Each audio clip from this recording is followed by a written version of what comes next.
पढ़ नहीं सकते तो जीत नहीं सकते, पढ़ नहीं सकते तो जीत नहीं सकते, और जीत नहीं सकते तो हार जाओगे। जीत नहीं सकते तो हार जाओगे, और हार गए तो दुनिया ये तुम्हें जीने नहीं देगी। हार गए तो दुनिया तुम्हें जीने नहीं देगी, और जीना है तो जीतना पड़ेगा। जीना है तो जीतना पड़ेगा, और जीतना है तो पढ़ना पड़ेगा। जी हाँ, इसीलिए आपसे कहता हूं कि आज के टॉपिक में बात करने वाले हैं विज्ञान की, और अब आप लोगों का लास्ट पेपर बचा हुआ है विज्ञान का। फिर सारे छात्र मस्ती करेंगे।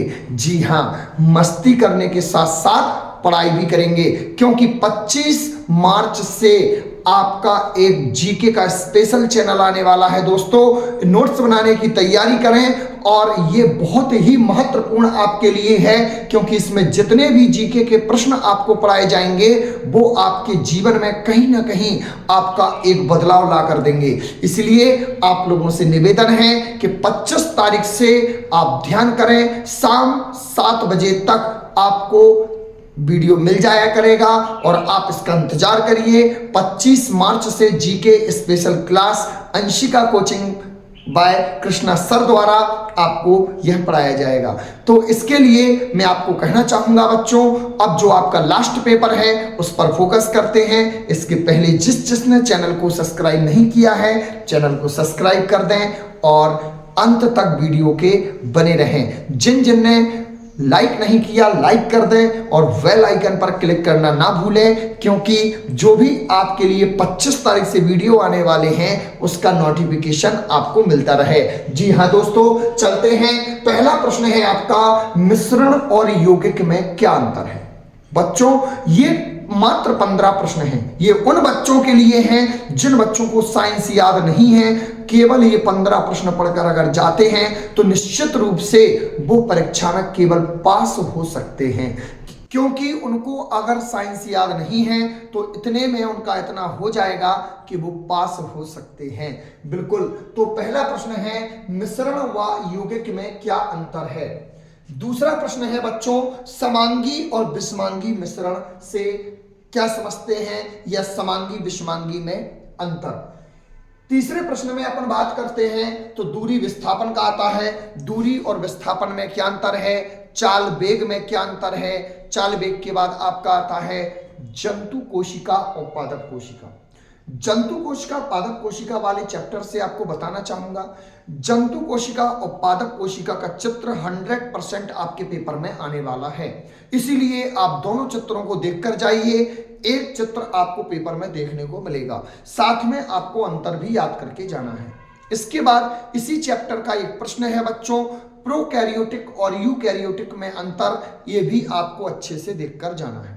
इसके बाद प्रीवियस ईयर, जिसमें आपकी गाइड्स बुक्स जो भी आप पढ़ते हैं उसमें जितने भी 2020 के बाद 21 में एग्जाम नहीं हुए थे, 22 और 23 में जो भी आपके पेपर में डेट डली हुई है, आपकी गाइड्स में डेट डली हुई है, या आपकी नोटबुक में जो भी आपको स्कूल में पढ़ाया गया है, आप 22 और 23 के प्रश्न जरूर देख के जाइएगा बच्चों। ये प्रश्न आपको पेपर में देखने को 23 तारीख के मिलेंगे। जी हाँ, इसके बाद हम बात करते हैं जंतु कोशिका पादप कोशिका का चित्र हो गया। तंत्रिका कोशिका को न्यूरॉन के नाम से भी जानते हैं, तो न्यूरॉन का चित्र भी आपको पेपर में सीखना है। माइटोकॉन्ड्रिया को बिजली का पावर हाउस क्यों कहा जाता है, इसके बारे में आपको याद करना है। इसके बाद लाइसोसोम को आत्मघाती थैली क्यों कहा जाता है। गति के दूसरे नियम को आप पढ़कर जाएंगे। गति का दूसरा नियम विद समीकरण के कंप्लीट करके जाएंगे। इसके बाद रक्त के कार्य भी आपको देखना है। रक्त के कार्य भी बहुत इंपॉर्टेंट है।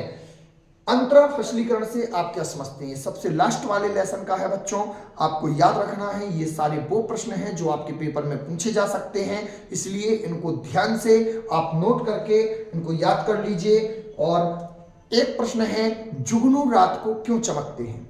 जुगनू रात को क्यों चमकते हैं, ये आपको याद रखना है। और एक गर्मियों के दिनों में घड़े का पानी ठंडा क्यों हो जाता है, एक इत्र वाला है, इत्र की खुशबू दूर तक क्यों बैठे व्यक्ति को आती है, ये भी चीज आपको, जितने भी शॉर्ट क्वेश्चन हैं वो सारे आप कृपया देख कर जाएं। निश्चित रूप से आपका पेपर बेहतर जाने वाला है। पेपर बिल्कुल भी कठिन नहीं होगा। पेपर में संयम रखें, धैर्य रखें, आपका पेपर बेहतर जाएगा। पेपर में कुछ छोड़ के मत आइएगा, आप उसको पूरा पेपर करके आइए। आप पेपर पूरा करते हैं तो निश्चित रूप से उसका मार्क्स आपको मिलेगा और आप किसी प्रकार से असफल नहीं हो सकते हैं। तो चलिए चलते हैं और अब आपसे 25 तारीख को मिलते हैं। तब तक के लिए जय हिंद दोस्तों।